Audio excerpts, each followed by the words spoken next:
कहती हैं मेरे पुत्रों के लिए तुम अमृत ले आओ, मैं दास्य भाव से मुक्त कर दूंगा। और गरुड़ जी महाराज जो भगवान के प्रधान पार्षद हैं, ऐसे पार्षद जब गए अमृत लाने के लिए, जो देवता लोग सम्मान करते हैं गरुड़ जी का, लेकिन आज कुछ याचना करने के लिए गए हैं, तो देवताओं ने मना कर दिया। भयंकर युद्ध हुआ है और उस युद्ध में देवता लोग पराजित होने लगे। अंत में जब पराजित हो गए, अमृत का कलश लेकर के जब गरुड़ जी महाराज आ रहे थे, देवता लोग क्षमा मांगने लगे, आप क्षमा कर दो। अरे आप बताओ, इन सर्पों को अगर अमृत पिलाया जाए तो क्या हाल होगा? बोले आप चल करके ले आना। गरुड़ जी महाराज उस अमृत का कलश लेकर के वृंदावन के केसी घाट पर पहुंचे और वहां पर अमृत कलश को रखा, सर्पों को समर्पित किया। और समर्पित करने के बाद सर्प लोग स्नान करने के लिए गए। देवराज इंद्र वेश बदल करके आए और अमृत को छुपा करके लेकर के भाग गए। कुशासन पर रखा हुआ है। सर्पों ने जब देखा है अमृत कलश को, अपने जीभ से अमृत को चाटने का प्रयास किया, लेकिन अमृत नहीं मिला। कुशाग्र के अग्रभाग से एक जीभ के दो टुकड़े में बदल गए। वहां से सब भागे भागे आए। इतना यह अमृत है, अमृत की विशेषता है, चाहने पर भी देव रही है। कितना कष्ट उठाना पड़ा, भगवान की न जाने कितने अवतार हुए। कच्छप के रूप में भगवान का अवतार हुआ, चतुर्भुज रूप में अवतार हुआ, भगवान का मोहिनी के रूप में अवतार हुआ, तब देवताओं को अमृत मिला। और ऐसे अमृत को आज भगवान श्री सुखदेव ने मना कर दिया, तो सीधे सीधे परीक्षित जी को प्राप्त हुआ। तात्पर्य कभी कभी जो प्रत्यक्ष जो सुख दिखाई पड़ता है, भगवत प्रीति के लिए इन सुखों को भी तिलांजलि देना पड़ता है। यह है गुरु कृपा, गुरुदेव के ऊपर भरोसा। जो व्यवहारिक सुख को छोड़ करके परम सुख को प्राप्त करने का प्रयास करता है, उन्हीं का जीवन धन्य होता है। यह स्वर्गीय अमृत परम सुख को दिलाने वाला नहीं है, परम आनंद को दिलाने वाला नहीं है। गीता में भगवान ने कहा है, देखो यह अमृत प्राप्त करने के बाद भी देवताओं को भी, ऐसे लोगों को भी नीचे गिरना पड़ता है। छिन्ने पुण्य मत लोके की संति, इसी ऐसे सुख से भला किसी का कल्याण हुआ है, किसी का कल्याण नहीं हुआ है, फिर ऐसे अमृत को हम प्राप्त करने में क्यों लग जाएं? जो पुण्य को नष्ट करा दे।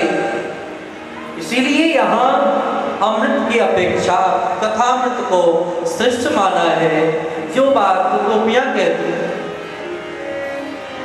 तब कथामृतम तप्त जीवनम कवि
का मन नहीं करता।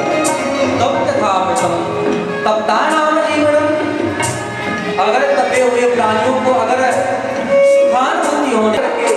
हजारों लाखों लोगों को कृतार्थ करते रहे। कलम साहब हम पापों को नष्ट कराने वाले हैं। श्रवण मंगलम, सुनने में मंगलकारी लगता है, श्री को दिलाने वाला है। श्रीमदातम भुवि गृह्णन्ति घोरदाजनः, हे पृथ्वीवासियों बार बार आप इस अमृत का पान करो। विचार करें वह अमृत कैसा होगा। इसलिए आज देवताओं के मध्य में भगवान श्री सुखदेव ने फटकारा है, देवताओं इस अमृत से कोई मतलब नहीं, ऐसे कथा रूपी अमृत का तुम पान कर लो। पान करने के बाद फिर जन्म नहीं लेना पड़ेगा, फिर मरना नहीं पड़ेगा। देवता लोग यहाँ से भागे भागे ब्रह्मलोक में गए और ब्रह्मा जी को जाकर के शिकायत किया, हम देवता कितने श्रेष्ठ हैं, फिर भी ये सुखदेव जी ने हम लोगों को कथा नहीं पान कराया, अब आप ही महाराज कुछ करो। सुन करके ब्रह्मा जी महाराज विचार किए हैं। ब्रह्मलोके तुला तोलित सान्यान्यजः, ब्रह्मलोक में तुला को बांधा और बांधने के बाद अनेक साधनों को एक तरफ रखा, भागवत कथा को एक पर रखा, लेकिन भागवत की वाली तुला पलड़ा दूसरी तरफ भार के कारण नीचे ही रह गया, अन्य सभी साधन ऊपर की ओर उठ गए। तब जाकर के पता चला है श्री सुखदेव जी महाराज ने जो कथा परीक्षित जी को सुनाया, कथा सुन करके परीक्षित जी का कल्याण हो गया, वह कथा ही श्रेष्ठ है, अन्य सब साधन इन भागवत के सामने कुछ भी नहीं है। बहुत प्रसन्न हो गए और दोनों हाथ उठा करके भागवत धर्म की प्रशंसा करने लगे। मेनिरे भगवत रूपम शास्त्रम भागवतम कलो, पठनात् श्रवणात् सत्यो वैकुंठम फलदायकम। अरे मैंने निश्चित कर लिया यह भागवत कथा ही लोगों का कल्याण करा सकता है। बोलिए श्रीमद् भागवत महापुराण की जय हो। श्री भागवत कथा को आप भी श्रवण करो और इन ऋषियों को भी आप श्रवण करने दें। श्रवण करेंगे तो निश्चित करके कल्याण हो जाएगा। इसकी महिमा क्या है महाराज, जरा हमें बताएं। बोली इसकी महिमा ये है कि एक बार श्री नारद जी महाराज जो भगवान के महान भक्त हैं, भगवान की लीला कथा को संसार में विस्तारित करने का उन्होंने ही प्रतिज्ञा किया है, भगवान ने उन्हें ही यह कार्य सौंपा है। अपने हाथों में बीना लेकर के भगवान के लिए ही यत्र तत्र गाते रहते हैं, क्योंकि भगवान ने वचन दे रखा है मैं कहीं नहीं रहता, मैं कहाँ रहता हूँ जहाँ मेरे भक्त गान करते हैं। ना हम बसामि वैकुंठे योगिनाम हृदयेन च मद्भक्ता यत्र गायन्ति तत्र तिष्ठामि नारद। मेरे भक्त जहाँ गान करते हैं वहीं पर मैं स्थित रहता हूँ। नारद जी ने दृढ़ता पूर्वक पकड़ा है भगवान के वचनों को। ध्यान दें, भगवान मिल जाएं लेकिन भगवान की कथा ना मिले, भगवान मिल जाएं भगवान की यश ना मिले, भगवान मिल जाएं भगवान के भक्त ना मिले, ऐसे धामों का भी सेवन नहीं करना चाहिए। ना वैकुंठ कथा सुना होगा जहां पर भगवान की कथा नहीं प्राप्त। भगवान के धाम को जानने के लिए कौन तैयार नहीं होगा? कितने लोग भगवान के धाम को जाना चाहते हैं? जरा हाथ उठाएं। सबके सब भगवान के धाम को जाना चाहते हैं, लेकिन जब भगवान श्री राम जा रहे थे, सब परिकर विमान पर बैठ गए। हनुमान जी महाराज से भी बोले हनुमान जी आप चलो। हनुमान जी ने प्रश्न चिन्ह लगाया, प्रभु आपकी कथा वहां मिलेगी? भगवान संकुचित हो गए। भगवान बोले वहां तो मैं ही हूं। वहां मैं ही हूं, फिर मैं मेरी कथा कहां मिले? बोले मुझे नहीं जाना है। हनुमान जी नहीं गए। ये है भागवत धर्म। वृत्रासुर चाहते तो भगवान सामने हैं, कुछ मांग सकते थे, लेकिन एक ही बात कहा, हे प्रभु मुझे कुछ नहीं चाहिए। क्या चाहिए? तो समम च सत्ता पिढ़इये कांचे अजात पक्षा एवं आत्म खगा स्तन्यम यथा वत्सराच्छलार्था प्रियम प्रियैव यस्तिम सन्ना मनोरविंदाक्ष दीक्षते त्वाम। हे अरविंदाक्ष, हे कमल नयन, मुझे विरह चाहिए। कुंती महारानी जीवन भर अनेक प्रकार की विपत्तियों से घिरी रही हैं।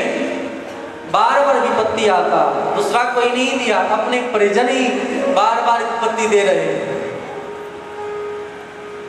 आजकल किसी को कुछ हो जाए, अगर कोई कहते चलो हम दवा दे देते हैं, लोग पुनः दुख नहीं मांगेगा।